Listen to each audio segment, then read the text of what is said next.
These entitled parents and their entitled friends are wreaking havoc in this hotel and making the staff and guests suffer. So this clever hotel employee decides to play some revenge and seek justice for all. Happy birthday if today's your birthday, and on with the revamped show. My hotel allows more than 2 people to stay in a room. However, if there is more than 2 adults in the room, it bumps the price more than $10 each adult. So if you have 5 adults in the room, it's an extra $30. I usually don't up the price unless there is a manager nearby, only because our rooms are pretty expensive as it is. It's a pretty normal day coming into the hotel, about 30 check-ins, so it's nothing special. This lady comes in, entitled as anything, and asks if I have any rooms available. Just for tonight? Yes, for tonight. Like, I'm going to stay in this crappy town for a day longer.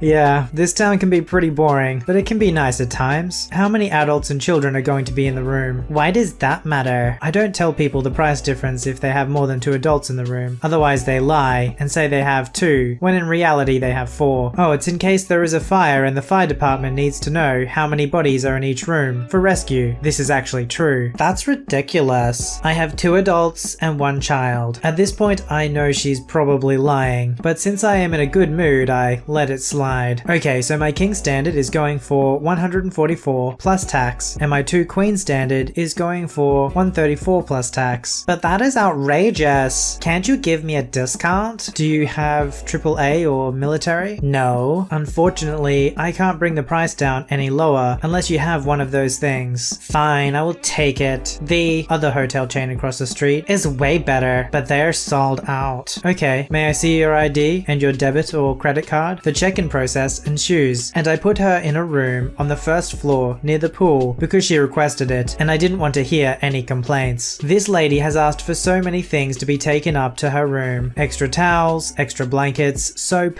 better pillows, room service up the wazoo. But then she gets frustrated when I let her know we aren't a full-service hotel and we can't give her room service. She has to come down and get it herself when there are no housekeeping working, and it's just me. I can't leave the desk unattended unless I have to. At this point, I'm getting pretty frustrated with this lady. I get a call from the room next door saying that her room is being pretty noisy and they need to keep it down. I go ahead and call her, and the conversation is as follows. Hi, is this B? No, this is her friend. What do you want, lady? I actually received a noise complaint. Would it be possible? B, do you hear that? We got a noise complaint. Time to be louder, huh? Heck yeah. Frick those jerks. At this point, I can hear them from down the hall. More noise complaints ensue, so I start heading over towards her room, and I feel my chest vibrating with crappy music coming from her room. I knock on the door. Front desk. What the heck do you want, lady? If you keep bothering me, I'm going to have to speak to your manager. I notice that she has not 1, not 2, not 3, but 4 extra adults in the room. She even had a couple dogs in the room. Pet fees are mandatory and cost $25 per pet per night. She agreed to that when she signed her registration card when she checked in. I'm sorry, miss, but it is a little loud in here. Would it be possible to keep it down as to not disturb the guests in the neighboring rooms? No, why the heck would I do that? I paid to be here, as did these other guests. I am going to ask you to comply, or you will be evicted. Hey friend, you hear that? She wants us to leave. Well, it sucks for her now, doesn't it? We will just have to leave then. They slam the door in my face, and I can hear them thrashing the place. I go back to my desk and calculate the actual cost of her room. In total, her room was originally around $155 after taxes. After what I did, it brought it up to $280, including the extra adults in the room, which was around $50, the 2 pets, which was another $50, and I also kept her security deposit to the amount of the mess in the room. I didn't actually input into the system yet though. I wanted to wait for her to come down and physically check out first. About 30 minutes later, she comes down. Hi, yes, we want to check out. Okay, did you enjoy your stay? Of course not. This place is complete garbage, and even looking at you has made it worse. Oh, well, I apologize for that. Would you like your receipt? The total was $155. How could it be that much? We only stayed for 4 hours. Oh, I'm sorry. Let me calculate the actual price for you. I put in all the proper stuff into the system, and it comes out to $280 and some change. So the total is $280. Would you like your receipt printed? What? How the heck did it go up in price? Well, for starters, you lied and said that you had 2 adults and 1 child in the room. I forgot to mention how if you had more than 2 adults in the room, it ups the price $10 per adult. I counted 7 adults, so that's around $50. I also noticed you had 2 dogs in your room. When you signed your card, you acknowledged our pet policy of $25, which is non-refundable per pet per night. I also noticed that you thrashed the room, which calls for security deposit to be taken out to cover the damage that you caused. Would you like the receipt printed? Excuse me, who the heck do you think you are talking to? I want to speak to your manager right now. Okay, well you're going to have to wait until tomorrow. Seeing that my GM doesn't get here until tomorrow, and I'm the only one on duty, I'm going to ask you to leave until she comes in tomorrow though. When your manager gets a load of what you've done, you are going to get fired, and I'm going to get my darn refund. Okay, good luck with that. Have a good day. I was thinking, how could you sneak an additional 5 adults and 2 pets into the hotel? But most hotels actually have directly from the car park to the rooms without having to go through reception. So I could actually see that happening. But then there's just the moral question of why? And obviously they're there to have fun and party. But if there's that many of you, you can all pitch in to pay the extra bucks, and then you wouldn't have to worry about getting caught. Well, I don't understand why these people break the rules and then do the most obvious things to be getting caught.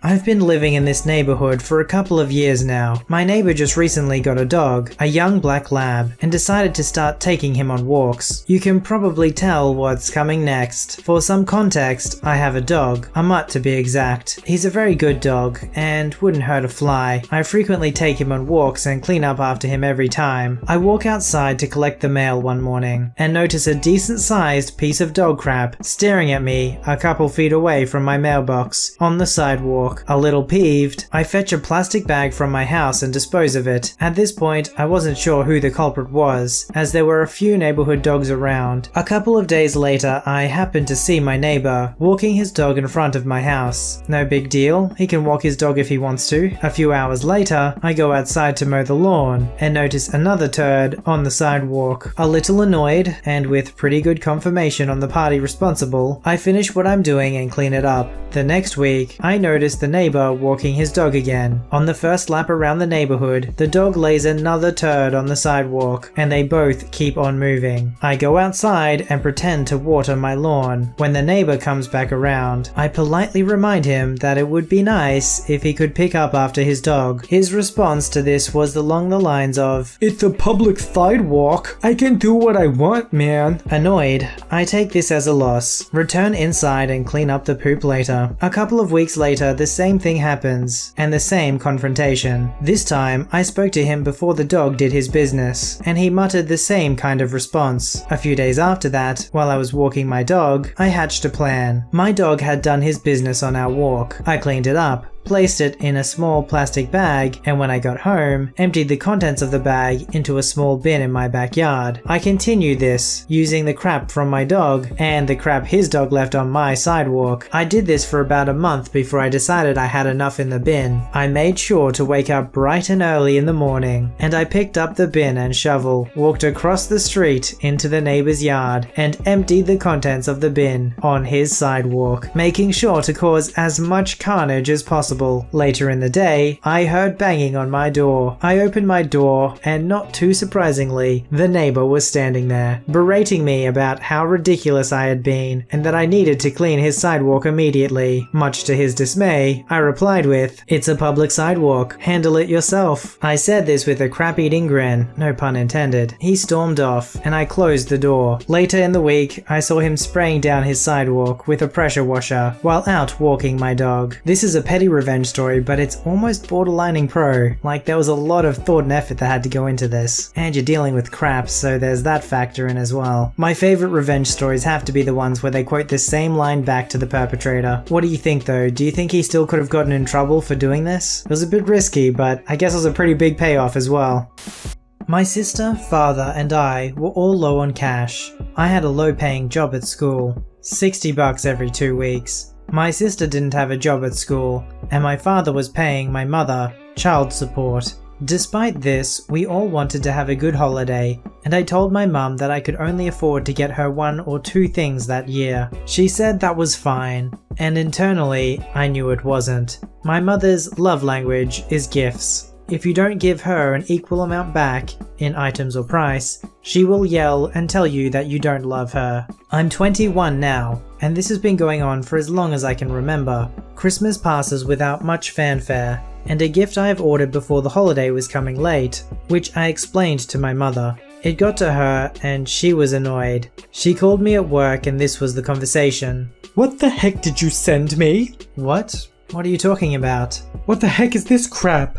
A mug? The mug had a cute motif design of our states. We live in different ones. What am I supposed to do with this? I can't use it. I'm sorry, do you want me to? Every freaking holiday it's the same. You and your sister and your freaking father don't care about me at all. You don't love me. You don't freaking care. I'm up here alone, and you're being so selfish. It should be noted that I have an anxiety disorder, and it gets bad when my mum yells like this. She knows this, but never stops. She yelled at me for crying, saying she didn't want to deal with me, told me to never contact her again, saying screw you, and hung up.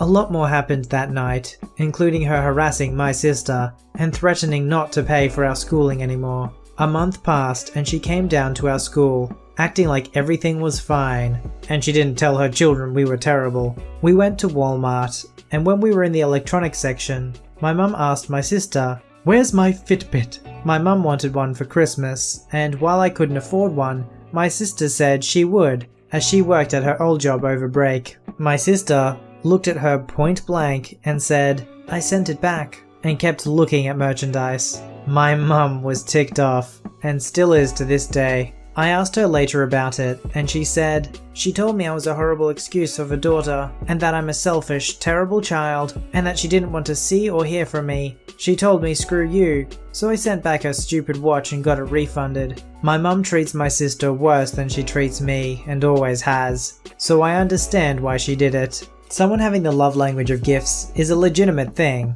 but then demanding or expecting someone to give you gifts, that's a totally different story. That's like demanding someone to say I love you. People will express how they care about you and show affection for you in a variety of different ways. It's important to communicate it for a healthy relationship, but if you feel entitled or demand someone show affection to you, then you're only going to cause more troubles in the relationship than you think you're trying to fix, because you're not trying to relate to them. You just want something out of them.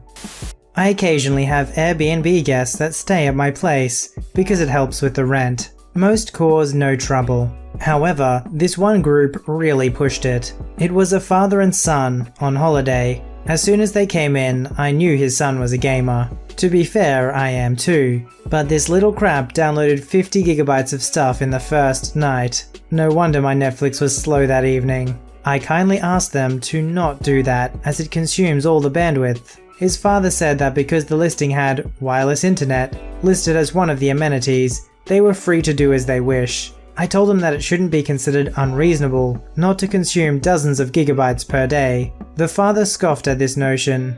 The son didn't seem too interested in lowering his consumption either. Night 2, same thing. The internet had slowed to a crawl. I was beginning to wonder what this guy was doing with all that data. So I used a packet sniffer loaded on my router using custom firmware. He was streaming something, presumably at 4K, because regular HD streaming consumes nowhere near that amount. I kinda left it to be for a bit while I worked on a paper for one of my classes. I heard some noises coming from their room, and deduced he was playing some kind of e-sport game, based on the things he was saying, probably into a voice chat. Revenge time.